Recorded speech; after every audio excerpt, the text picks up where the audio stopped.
membaca terus nanti target kalau dia itu lulus naik tidak itu kalau dia sudah selesai di Iqra. Kalau belum masih 5 berarti masih tinggal ke kelas. Dan sholat berjamaah. Jadi 1 rakaat nanti di tingkat lanjutan anak usia 7 baru nanti tetap praktek sholat. Cuma ketika dia sudah 7 tahun dia praktek sholatnya langsung, tidak cuma 1 rakaat, tapi asar ya juga harus 4. Jadi tidak cuma latihan, tapi sudah praktek. Terus materi penunjangnya hafal bacaan, sholat pendek, latihan menulis huruf Al-Quran, mengetahui dasar-dasar agama, akidah, akhlak yang dikemas dalam bentuk BCM. Apa itu? Bermain, cerita, dan menyanyi. Dan nanti insya Allah akan kita pelajari.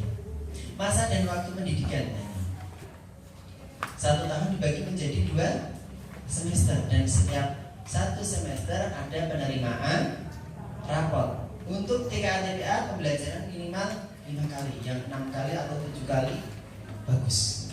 Ini standar. Untuk TKL, TKA pembelajaran minimal 3 kali bagi yang sudah bisa baca Al-Quran. Termasuk di AM itu TKA, TKA itu seminggu cuma 3 kali.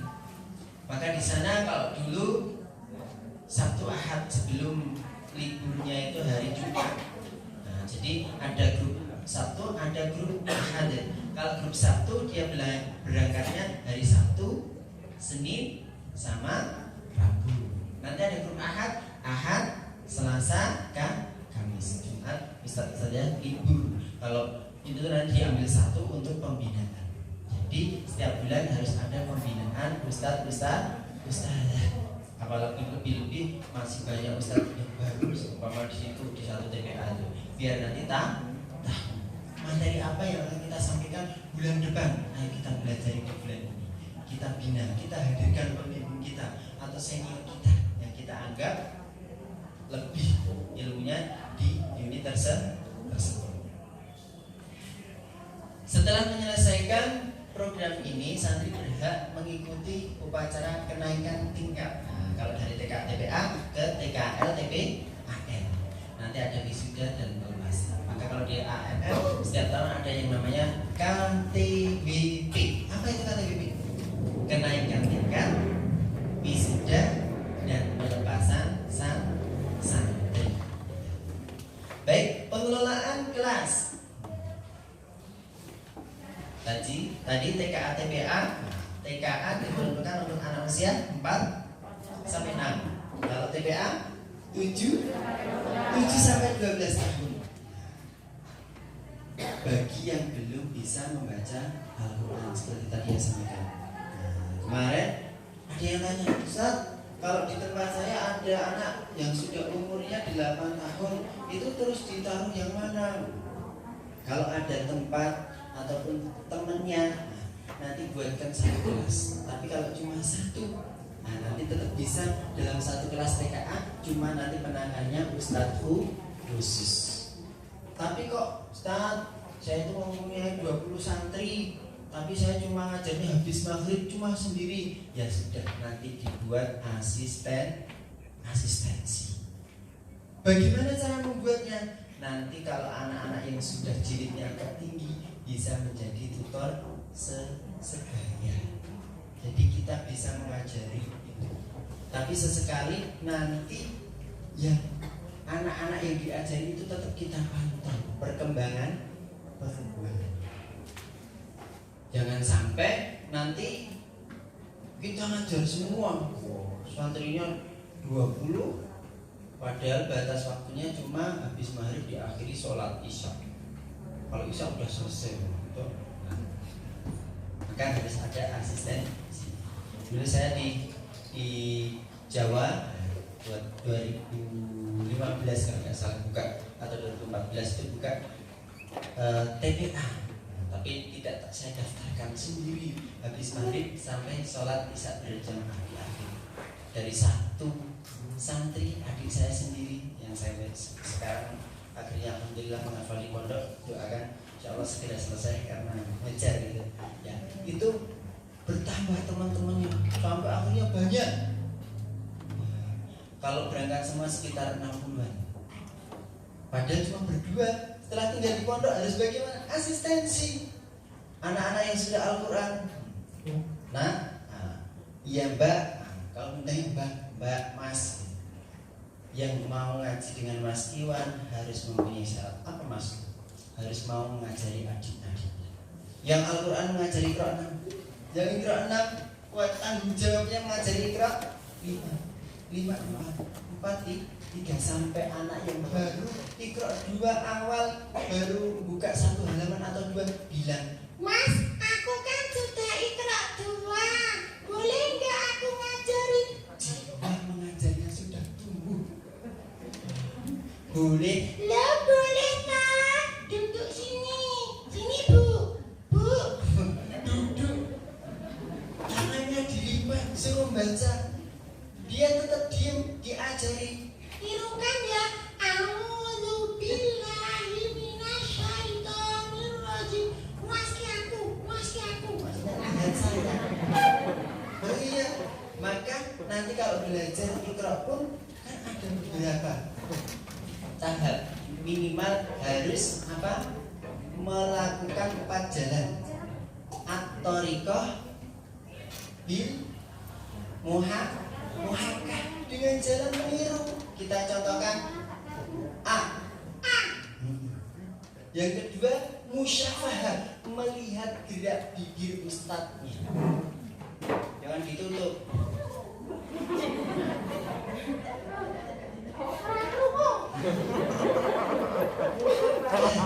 Melihat gerak bibir ustadznya. A. Terbuka tak? Iya.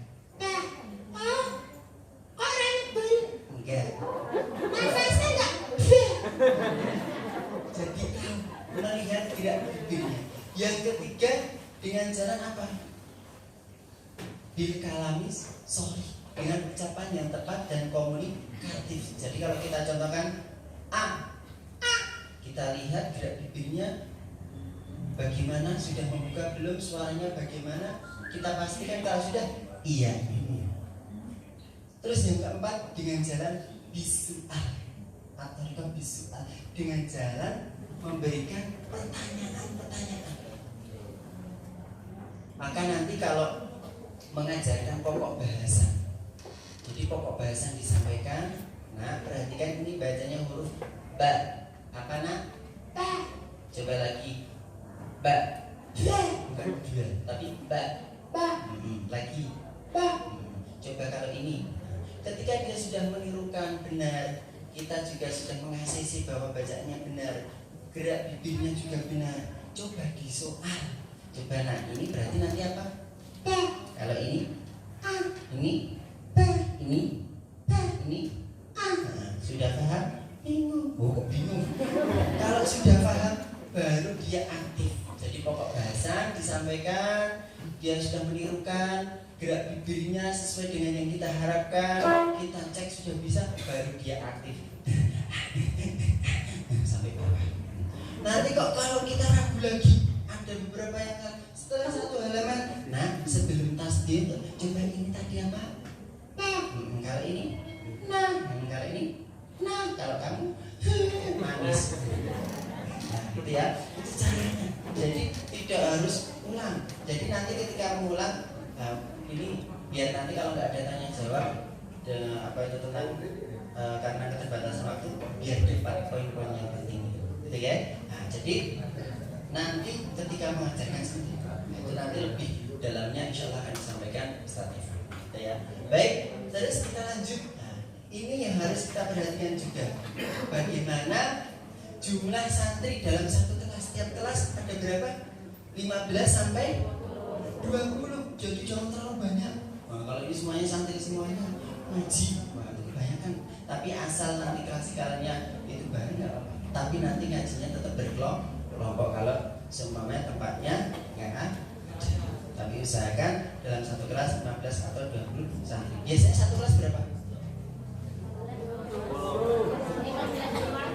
15, 50, 20.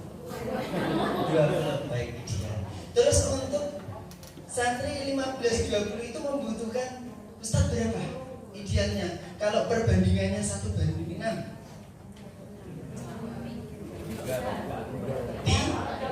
tiga. Ya. Kalau 1:5 berarti 15 di 3. 20 ini 3 Ustaz. Kalau idealnya nanti 18 berarti 20 lah, mentok 20. 3 Ustaz. Maka kalau 23 Ustaz berapa 1 Ustaz? 6, ada yang 7. Maka nanti kalau sudah berpengalaman 7 itu enteng. Kalau belum, guru baru dipasai 7, anaknya super. Nah, itu pusing. Nah, ini guru baru ngajari anak dikasih 5 saja, tapi anaknya super. Anak kok tak? Apa dia tak? Omahku nanti tak. Ya, sampai seperti itu. Kalau anaknya super, maka harus tangan berikan kepada Ustadz yang sabar, bukan yang ikut super. Nah, kalau anaknya sudah super dikasihkan Ustadz yang super, adanya berantem. Ya ngaji, fake lah, ngaji. Maka harus berikan Ustadz. Kalau kita boleh kelompokkan santri itu tipenya A, B, C, D. A, akselerasi, anak pinter banget. B, pinter tapi tidak kebangetan. C, cedengan, sedang. Yang D, drill itu anak ketika dikasih tahu sering lupa. Kalau bahasa Jawanya dol. Dikasih tahu apa-apa. Nah, titiknya di bawah. Apa? Iya, titiknya di bawah itu ba. Oh iya, ulangi tak. Ba. Sekali lagi. Maka Ustadz harus sabar. Kalau anak tipenya A, B, C, D, kita pun mengajarkannya berbeda. Maka kalau anak tipe A ini mengajarkannya pun tidak harus urut. Nanti petunjuk pengajarannya dibaca di Iqra. Setiap Iqra itu ada petunjuk pengajarannya. Jadi bagi santri yang kemampuan jilinya lebih tinggi bisa menjadi tutor sebaya dan ngajinya bisa lebih 1 halaman. Jadi anak yang akselerasi pokok bahasa disampaikan, nah perhatikan ini A, ini ba, apa? A, ba, lagi A, ba. Berarti ini nanti apa? A, ba. Sudah bisa? Sudah. A, ba, ba, A, ba, A, ba. Mau dimacak bisa lagi. Jadi dalam durasi bisa 2 sampai 3 halaman. Cepat. Makanya kalau Iqra itu kita mengajarkannya, tahu kemampuan santrinya, ustaznya juga paham, tidak membutuhkan waktu yang lama. 2 sampai 3 bulan sudah selesai Iqra. Nanti tipe B bisa, tapi speednya berbeda dengan A. Iya. Pak. Pak ya. A. Iya. Waktu ini kan. Ini speednya berbeda, tapi benar ini nanti bisa 1 sampai 2 tergantung durasi. Yang C kadang lupa, nah ini kadang ingatkan memberikan titian, tapi kalau bisa sampai. Yang D, drill ini ngajinya cuma setengah halaman, paling sedikit cuma pokok bahasa. Jadi tidak ada nanti di keterangan UL. Tahu UL? Ulang. Maka di keterangan itu kalau memang harus ulang, lancarkan sekali lagi, mantapkan, padahal kaki ulang.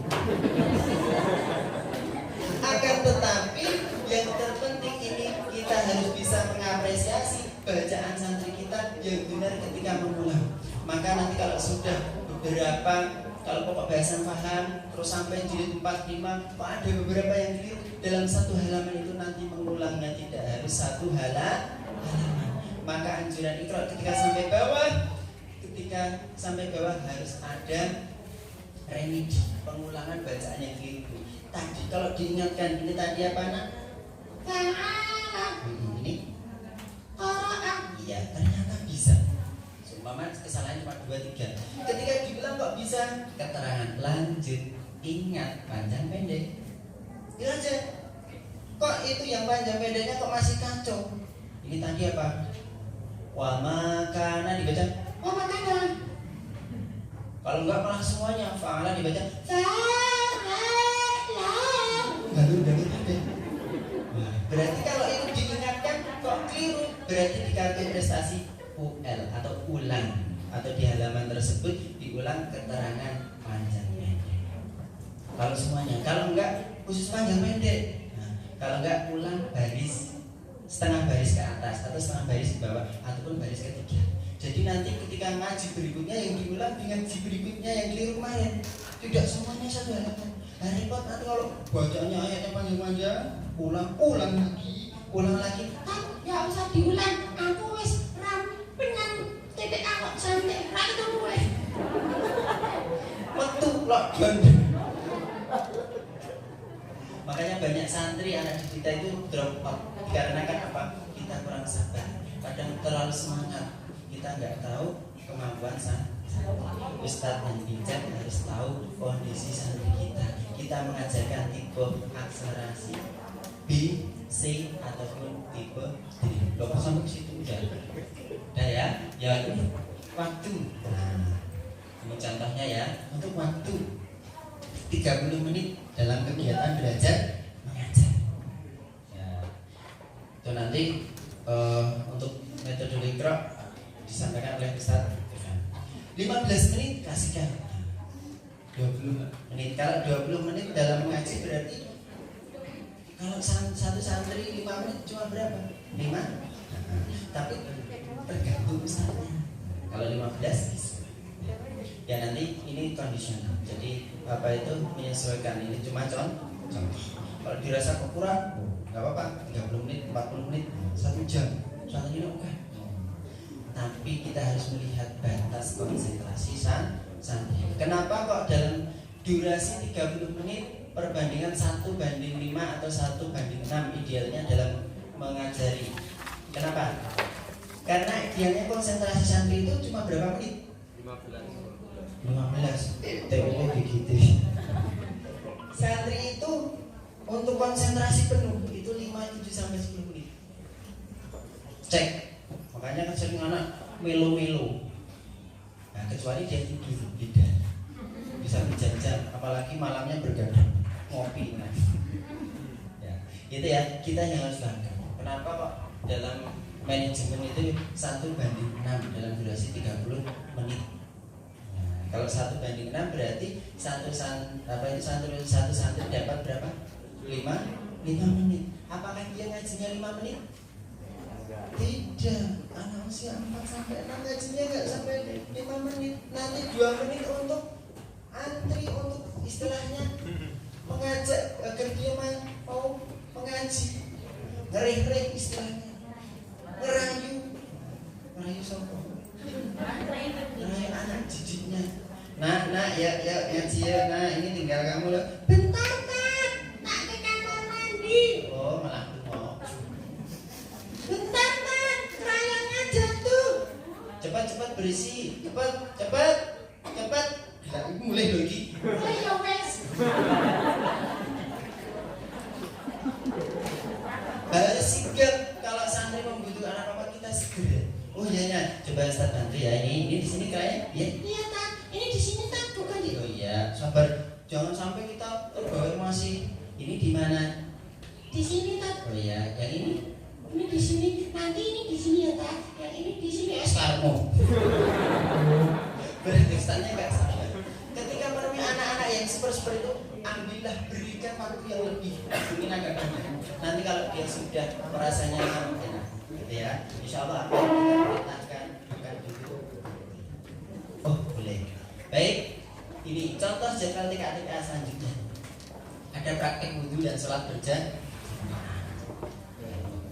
Maka kalau di TPA itu ada tepuk wudhu. Coba tepuk wudhu. Baca bismillah sambil cuci tangan. Kumur basuh hidung, basuh muka. Tangan sampai ke siku, kepala dan telinga. Terakhir cuci kaki lalu doa. Alhamdulillah. Tak kira cuci baju lalu. Mau ditulis ya. Tepuk wudhu. Baca bismillah sambil cuci tangan. Kumur basuh hidung, basuh telinga. Terakhir cuci kaki lalu doa. Amin. Ya, alhamdulillah. Boleh amin ataupun alhamdulillah. Coba sama-sama ditulis. Sampai ini penting. Ya. Tebu wudu. Baca bismillah sambil cuci tangan. Kumur-kumur basuh hidung, basuh muka. Tangan sampai ke siku, kepala dan telinga. Terakhir Cuci kaki lalu doa. Amin. alhamdulillah. Amin alhamdulillah. Ya. Sudah ya? Ya, fisik kelas. Fisik kelas ini.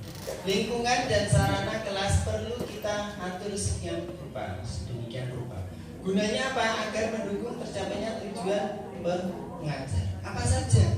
Meliputi apa saja? Satu, ukuran. Nah, jadi ukurannya jangan terlalu besar. Kalau anaknya cuma 10 atau berapa terlalu besar malah pada lari-lari. Terus kalau santrinya banyak jangan terlalu kecil. Dibunuh kelek mambu atau sudah. Jangan. Jadi saling itu kok. Menang baik. Aku wis mandi. Wis tate jangan mandi. Malah. Ya, dua. Jumlah anak didik dalam kelas. Tiga, memfokuskan arah pandang. Nah, jadi dalam satu, kalau melingkar ya harus bagaimana? Usahakan santri-santri itu bisa melihat kita ketika menyampaikan materi ataupun membuka kelas. Pengaturan tempat duduk, pengaturan alat media pengajaran, sirkulasi udara dan cahaya. Ya, jadi dievaluasi. Oh, ini gedungnya baru. Wah, lampunya terang. Tapi ketika listrik mati, terjadi hujan, nggak ada penerangan. Nah, itu harus dievaluasi. Berarti untuk mengantisipasi sediakan apa? Emergency ataupun lampu pokoknya penerangan atau lilin. Kalau seumpama udaranya di situ kurang, terus terlalu pengap ataupun apa ya, perlu adanya apa? AC atau kipas, wangi ruangan. Itu harus siap. Yang ketujuh yaitu suara, menghindari suara-suara yang terlalu bising. Dan Ustadz harus tahu kalau anaknya vokal, Ustadz harus keras. Assalamualaikum. Tidak. Resmi. Ya. Harus menyesuaikan. Ya. Yang kedelapan, kerapian, kebersihan, keindahan dan lingkungannya. Ini yang harus diperhatikan fisik kelasnya. Makanya tugas supervisi ada bagiannya masing-masing, mengecek, wah ini kegedean gue ini ya, wah ini kerapian, kebersihannya, keindahan lingkungannya gimana. Baik, 7 rancangan tata ruang kelas. Nah ini ada model-modelnya, ada 7. 1, bentuk huruf U. Yang kedua, meja konferensi. Ketiga, lingkaran. Yang keempat, ruang kerja atau sorogan. Yang kelima, gaya tim. Yang keenam, susunan chevron, tanda pangkat. Yang ketujuh, kelas tradisional. Nah ini contohnya. Ya, ini ustadznya, bagunya panjang, dan ngantuk. Ya, ini tempat duduknya lesehan, boleh pakai kursi ataupun lesehan. Nah, tikar ini santrinya. Kalau ini satu bangku, satu santri. Kalau enggak pakai bangku, kursi juga bisa, atau bangku lesehan. Ini anak lebih kondusif, anak tidak akan kemana-mana. Ketika mengaji kita tinggal bilang, siapa yang mau siap ngaji? Saya Mat. Siapa lagi? Saya. Tapi kalau terlalu jauh, ya nak, Ananda, seumpama Ananda siapa? Bilkis, maju. Ya Tat. Muter. Ayo lewat sini. Sana Tat. Muter, cuma di sini muter ke sana. Jalan-jalan. Pegel Tat. Habis nyangkul, kok nyangkul barang kasih. kedua meja konferensi. Jadi modelnya. Biasa untuk rapat-rapat juga bisa untuk kita istilahnya menjelaskan materi ataupun permainan, bisa. Ataupun tadarus ayatan, boleh. Itu cuma model-modelnya untuk bercerita juga bisa. Nah, sesekali biar anak nggak bosan. Biar nggak bosan, ada istilahnya keempatnya. Yang keempat adalah gaya slogan. Ruang kerja loh slogan. Modelnya berhadapan. Ini bisa untuk tugas juga bisa ataupun asistensi saling simak. Seumpama ini sama-sama ikut 2, sama ikut 3, satu saling menyimak. Kalau enggak permainan yang berdua ataupun pinjam biar mewarnai, dikasih satu krayon, tukar-tukaran, gantian, bukan tukar-tukaran pukul-pukulan, ataupun permainan Allah Maha Melihat nanti lah. Itu ya. Yang kelima, corak ataupun gaya tim.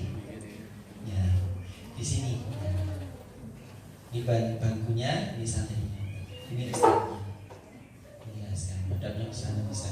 Kalau enggak ini tinggal memantau ustadznya. Kerja kelompok bisa mewarnai ataupun menyusun apa huruf hijaiyah ataupun mereka berdasar dikasih tempat untuk permainan. Ya. Yang keenam adalah tanda pangkat. Kayak tradisional tapi ini agak mirip kayak V. Ya. Terus yang ini yang umum. Yang umum seperti ini di tempat Ustaz sekarang seperti ini bukan? Ya, umumnya. Ini mendunia. Ya. Ini satu bangku 2 santri. Satu bangku 2 santri. Yang ini satu bangku 1 santri. Teman jadi 4. Yang ini satu bangku 1 santri. Deretan 6. Kalau ini 4.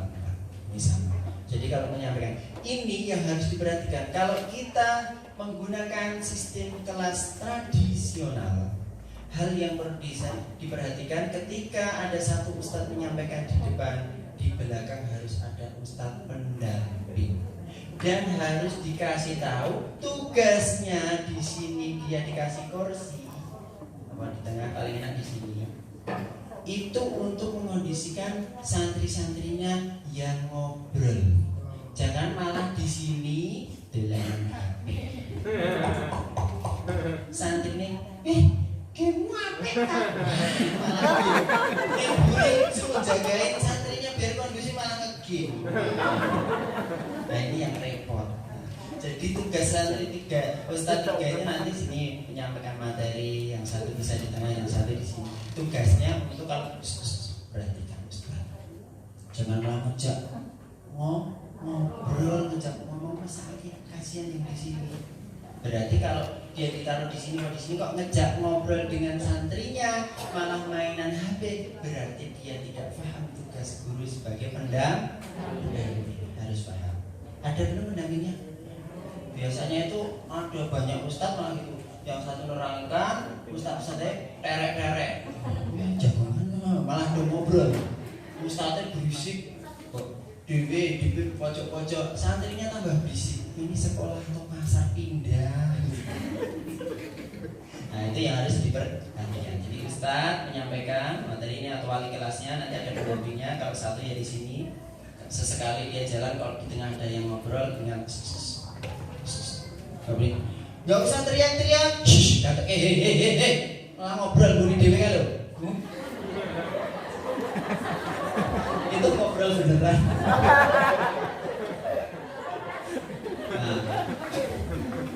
Yang kaget. Nah ya, pengelolaan non fisik. Ya, pengelolaan non fisik. Tugas guru selain menyampaikan materi, apa saja tugasnya? Ya, tugas guru itu apa? Tugasnya menyampaikan materi, pelajaran, memimpin ke kelas sehingga tercipta suasana kelas yang kondusif. Maka dalam pembukaan kelas itu perlu biar kondusif bagaimana? Perlu adanya aturan yang jelas. Maka buatlah di TPA sekalian itu adalah tata tertib santri. Karena anak didik kita itu Ustadz yakin pasti akan nurut kalau kita memberikan aturan yang jelas. Biasanya nggak nurut itu karena aturannya nggak jelas, nggak tertulis dan pilih kasih sama aura kasih. Ya, maka buatlah aturan yang jelas yang sesuai dengan kemampuan santri. Kalau aturan itu jelas dan santri tahu, insya Allah dia akan mematuhi. Kalau dia istilahnya melanggar, kita ingatkan. Kalau melanggar lagi, kita kasih sanksi. Tentunya sanksi yang harus mendidik. Dan kita pun harus semangat dan sabar dalam membentuk karakter anak didik kita sehingga menjadi generasi Qurani yang kafah. Baik, selanjutnya dengan demikian kegiatan mengajar seorang guru meliputi dua. Satu itu aktivitas menyampaikan materi pelajaran dengan metode. Maka dalam hal membuka kelas pun perlu adanya keahlian ataupun skill. Gak boleh membuka ataupun mengucap salam gitu seperti kita mau pengajian. Assalamualaikum warahmatullahi wabarakatuh. Harus berbeda. Dan awal ketika kita membuka kelas, dari awal masuk sekolah ataupun kelas, itu usahakan ketika kita mau mengucapkan salam, usahakan santri itu kondusif. Jangan sampai kita mengucapkan salam tidak didengar. Kalau dari awal sudah tidak didengar, sampai akhir pun santri gak akan kondusif. Jadi kalau santri yang udah, ya dikondisikan, boleh melalui tepuk. Kalau kau siap ngaji tepuk tangan. Kalau kau siap ngaji tepuk tangan. Kalau kau siap ngaji, mari kita lakukan. Kalau kau siap ngaji tepuk tangan. Kalau kau siap ngaji duduk tenang. 1, 2, 3, 4. 1, 2, 3, 4. Kalau masih ada ngobrol, berdoa. Semua lagi. Sikap berdoa. Tangan ditenadahkan, tundukkan kepala. Koi mori jangan tak biru.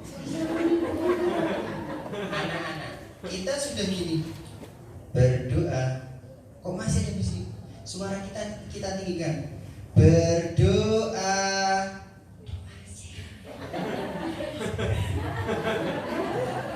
Itu caranya, gitu ya. Jangan doa ngobrol baik. Tapi dengan suara itu aja anak sudah akan respon. Semakin kita lembut, kita mengajarinya lembut sampai kita dengan hati setelah dia akan lebih daripada dengan suara yang keras. Kita aja berdoa. Kok nggak dengar? Berdoa. Itu caranya, ya. Itu contoh-contoh. Baik. Yang kedua yaitu mengelola kelas ataupun murid memperhatikan kok santri ngantuk bagaimana. Mungkin bisa adanya tepuk-tepuk atau coba beri dulu ngantuk nak coba. Jangan malah ngantuk. Membengi apa? Ngerti dah? Enggak, jadi harus kita apa nak? Lapar tak? Lapar? Iya. Kode. Lapar bener pucat jangan sabar.